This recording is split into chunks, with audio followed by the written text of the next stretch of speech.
Triệu Lệ Dĩnh bị CCTV so sánh với Dương Mịch, người có danh tiếng diễn xuất không bằng cô. Lại được CCTV khen ngợi và trở thành chủ đề nóng lần này. Là hai bông hoa 85 quyền lực ngang nhau trong làng giải trí, Dương Mịch và Triệu Lệ Dĩnh giống như hàn gắn lại với nhau. Trở thành điểm tựa của nhau, không thể thoát ra, chỉ cần có một chút động tĩnh là sẽ bị kéo ra khuấy động.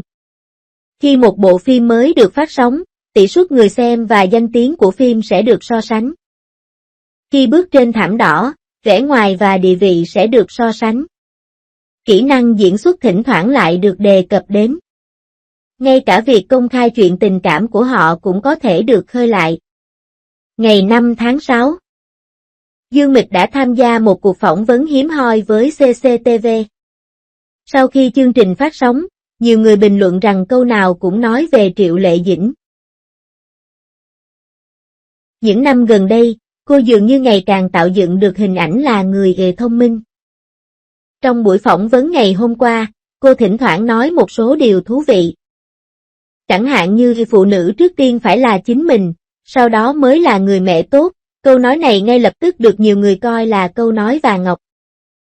Họ cảm thấy người chị này hiểu cuộc sống rất rõ và là một nữ anh hùng sáng suốt điển hình.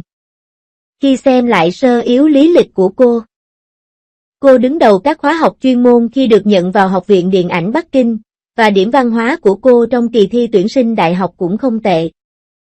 Nền tảng thạc sĩ học thuật này dường như đã góp phần rất lớn vào tính cách chu đáo và có học thức của bà. Đặc biệt là sau khi ly hôn, tinh thần không lãng phí thời gian.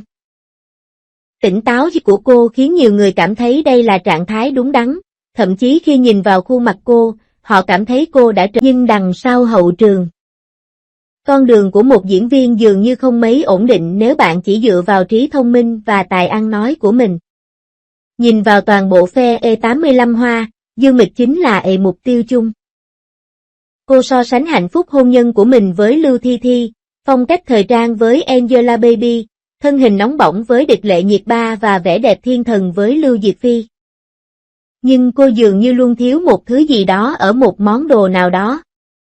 Đường Yên cùng đoàn phim đã có sự trở lại ngoạn mục với vai tiểu thư vương trong Ngày Hoa Nở. Doanh thu phòng vé của phim Nghê Ni cũng ở mức chấp nhận được. So sánh mà nói, thành tích của Dương Mịch trong những năm gần đây thậm chí còn ảm đạm hơn. Có thể tưởng tượng Dương Mịch đã trở thành hiện tượng chỉ sau một đêm trên toàn quốc với những bộ phim cổ trang ăn khách như Điệp vụ kiếm hiệp 3 và Hoàng cung.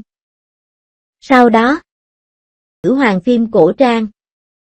Những kịch bản này được chuyển thể từ các trò chơi phổ biến hoặc các IP văn học trực tuyến lớn và chúng có lượng người theo dõi đông đảo. Tương đương với việc trải thảm đỏ chào đón chúng. Nhưng những năm gần đây, có vẻ như những lá bài trong tay Yamimi không được chơi một cách suôn sẻ. Hồ Linh Bà Mối Nguyệt Hồng là một sự thất vọng lớn, bộ phim lẩu không giải được là một thất bại hoàn toàn. Ngay cả Scap Nhĩ Tân 1944 đã nỗ lực thay đổi bản thân cũng chỉ có vai thứ hai và khả năng diễn xuất của anh không thể tạo nên sự thay đổi hoàn toàn. Bộ phim truyền hình nông thôn Vạn Vật Sinh Thành mà cô sắp tham gia hiện có chủ đề mới mẻ, nhưng lại có tin đồn cô muốn học hỏi phong cách của Triệu Lệ Dĩnh. Điều này khiến cô chịu áp lực lớn hơn nữa. Tuy nhiên, trong khi Dương Mịch đang thêm nhiều gạch và ngói vào hình ảnh nữ anh hùng sáng suốt của mình, hơn nhiều. Một là tôi không quan tâm bạn nghĩ gì về tôi, còn lại là tôi sẽ chứng minh cho bạn thấy, hai thái độ hoàn toàn khác nhau. Nhưng cả hai đều trở thành ngôi sao hàng đầu. Và điểm xuất phát của họ cũng khác nhau như tính cách của họ vậy. Vàng có thể được tìm thấy trong đất. Không giống như Dương Mịch. Người có xuất thân chuyên nghiệp và khí chất của một học sinh giỏi, khi mới ra mắt, Triệu Lệ Dĩnh chỉ có trình độ học vấn tầm thường và chưa từng học diễn xuất một cách nghiêm túc. Cô ấy luôn có một chút giản dị thực thụ. Nhưng chính cô gái này, với tinh thần kiên cường, đã tạo dựng được tên tuổi trong những bộ phim như Lục Trinh Truyền Kỳ và Hoa Du Ký. Khiến khán giả nhớ đến khuôn mặt tròn và đôi mắt kiên cường của cô. Thật thú vị khi nói rằng phong cách diễn xuất thời kỳ đầu của cô và một số trang phục cổ trang của cô khá giống với Dương Mịch. So sánh với nhau. Tuy nhiên, Chìa khóa để Triệu Lệ Dĩnh vươn lên đỉnh cao chính là lòng dũng cảm chấp nhận rủi ro. Cô không bao giờ thèm muốn sự ngọt ngào của vùng an toàn trong các bộ phim thần tượng cổ trang, mà xắn tay áo lên và thử sức mình vào nhiều dạng vai khác nhau để trau dồi kỹ năng diễn xuất. Cô đã hóa thân thành nhân vật từ bán hạ, một cô gái chỉ biết đến sự nghiệp trong ngày gió thổi ở Pinellia, giúp mọi người trong và ngoài phim nhìn thấy nhiều khả năng hơn ở cô. Cô ấy không còn là cô gái chỉ có thể đóng vai một cô gái ngây thơ nữa. Ngoài ra còn có bộ phim lấy chủ đề thôn quê, Hạnh phúc muôn nhà, trong đó cô vào vai cô con dâu bướng bỉnh tên là Hà Hạnh Phúc. Một số người ban đầu không thích nhân vật này vì nó ê nhà quê, nhưng ngay sau khi chương trình được phát sóng, sự truyền miệng và mức độ phổ biến đã tăng vọt.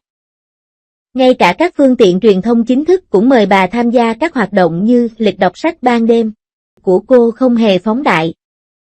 Một số người thậm chí còn trực tiếp gán ghép những đề cử và chiến thắng của các giải thưởng chính thống cho bà, gọi bà là nữ chính số một trong làng giải trí trong nước.